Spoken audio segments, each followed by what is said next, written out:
Bonjour les amis, on vous espère en pleine forme.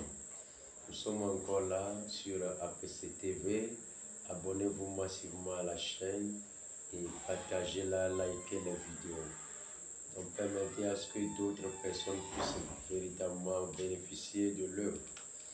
Donc merci à vous et soutenez l'œuvre. D'accord, merci. Je viens encore à vous pour vous parler des constituants de la matière des êtres vivants. Les constituants de la matière des êtres vivants. Quand vous prenez la matière des êtres vivants, quand qui dit être vivant parle des plantes et des animaux en général. Donc, quand vous prenez les constituants de la matière des êtres vivants, vous allez voir que chaque matière d'être vivant est constituée par une partie minérale et une partie organique. D'accord, la partie minérale regroupe l'eau et les sels minéraux qu'on peut mettre en évidence par les divers moyens. Maintenant, quand nous tombons sur les constituants organiques, les constituants organiques, on va en distinguer trois. On va en distinguer trois essentiellement.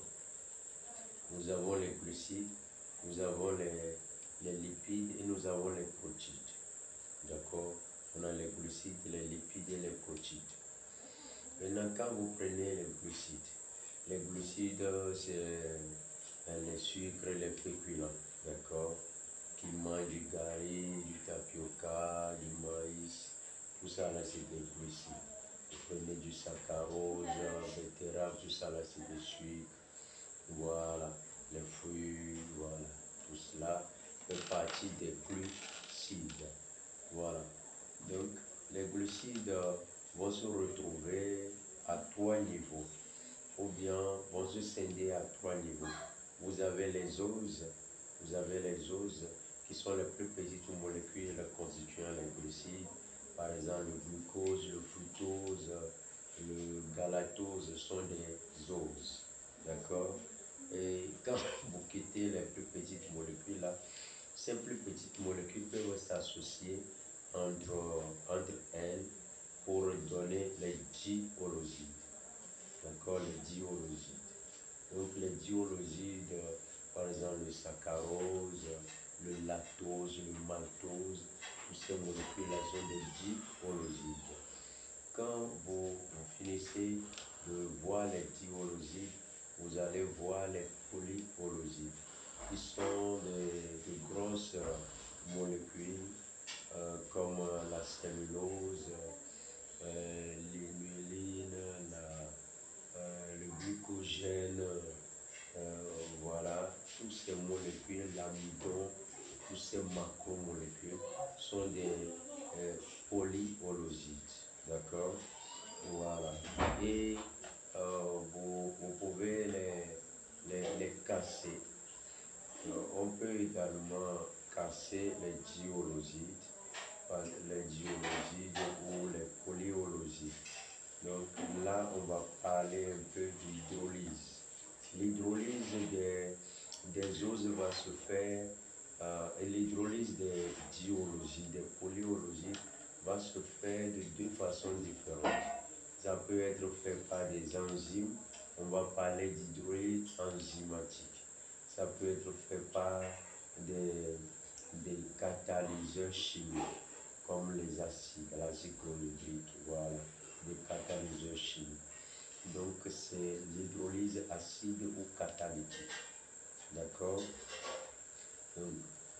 Et puis, quand vous prenez par exemple, que ce soit le maltose va se fragmenter en deux molécules de glucose. Vous comprenez? Voilà. Vous prenez du lactose, ça va se fragmenter quand vous l'hydrolysez. Le lactose, ça va donner le glucose et le galatose. Vous comprenez? Quand vous prenez le saccharose, qui est un diholoside, le saccharose va donner une molécule de glucose et une molécule de fructose. Voilà un peu. Quand vous prenez l'amidon, son hydrolyse, je vous l'ai dit tout à l'heure, l'hydrolyse peut être enzymatique. Et là, dans ce cas d'hydrolyse de l'amidon, on va parler d'hydrolyse incomplète. D'accord? C'est une hydrolyse incomplète.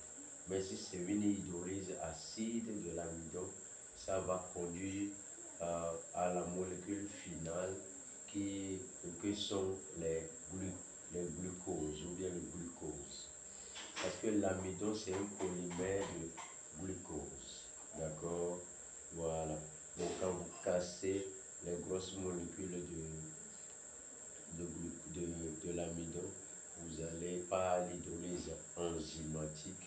Hydrolyser, c'est ajouter de l'eau. Hein. Voilà, vous ajoutez de l'eau, vous chauffez en présence de forte température. Voilà. Donc, et puis vous allez obtenir la molécule de base, d'accord? Donc l'hydrolyse catalytique de l'amidon est une hydrolyse complète. Mais l'hydrolyse enzymatique de l'amidon, c'est une hydrolyse incomplète. Donc cette hydrolyse va amener à des corps intermédiaires, par exemple les destrines. Quand vous quittez les destrines, vous allez obtenir le maltose. Et le maltose va essayer de donner le glucose au finish. Voilà un peu comment cette hydrolyse se fait. Voilà.